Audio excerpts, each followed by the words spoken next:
Hi guys, welcome back sa aking YouTube channel, and for today's video ay mag-unbox tayo. So we have here a package from Lazada. So as you can see in the title, so we have the Benkia riding jacket. This is my first time na magkakaroon ako ng riding jacket na padded. Before natin simulan ang pag-unbox, be sure to hit that like button and also don't forget to subscribe and also hit that notification bell para lagi kayong updated kapag may ilalabas akong bagong video. So tara, buksan na natin to.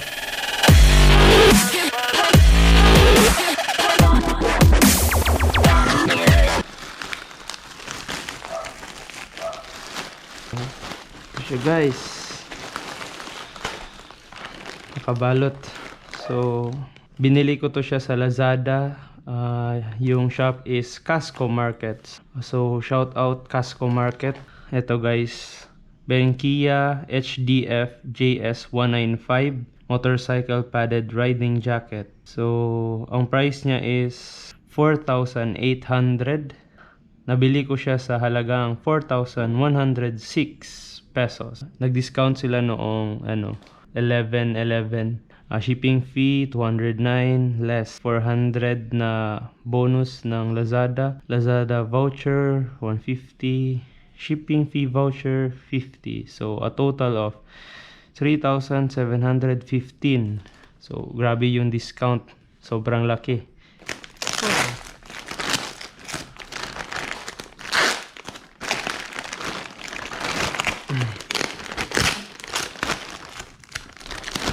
So ito siya guys.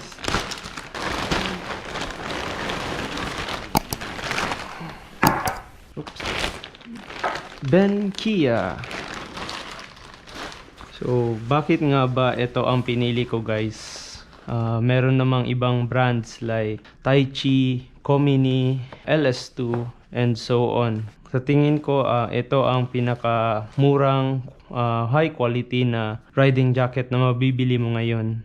LS2 sana yung bibilhin ko pero konti lang yung discount nila sa Moto World. So kaya ito ang pinili ko. Meron siyang chest padding, meron din siyang shoulder protection, tapos arm, merong pads yung arm, and merong back protection.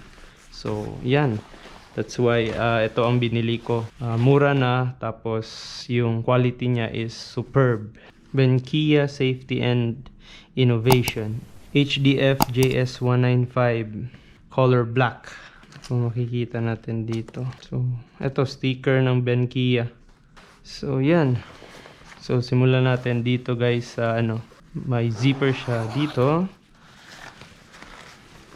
This jacket is mesh type, so hindi siya mainit suotin based sa aking mga na-research. Meron din ditong zipper, bulsa. Sa kabila din meron. Tapos may reflector dito. Reflectorized. Isa din dito. Isa, so dalawa magkabila. Sa likod may Benkia Safety Innovation reflector. So yan, mesh. Ito rin parang reflector to sa may arm. Sobrang ganda niya guys, solid. So ang size niya is XXL. So 2XL, made in China. China number 1. Tanggalable ang kanyang padding guys. So tingnan natin para makita nyo ang padding niya. So ito ang kanyang padding, parang foam lang.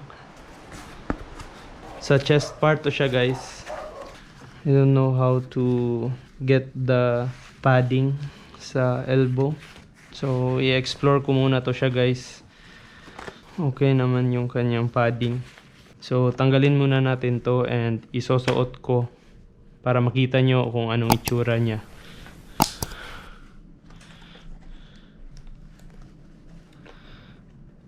Nakalimutan kong mag-picture. Picture muna natin para may review tayo sa Lazada. So, suot na natin. Yun. So, eto na siya guys. Yung Benkia riding jacket. So, saktong-sakto sa akin. Meron pa siyang space. So, medyo kakagalaw pa ako. Siguro kung ang loob ko is yung riding jersey tapos isusuot ko pa to. So, saktong-sakto. So, ito guys, naka-helmet na tayo. And ang gamit natin is Evo VXR 4000. Ito ang itsura natin.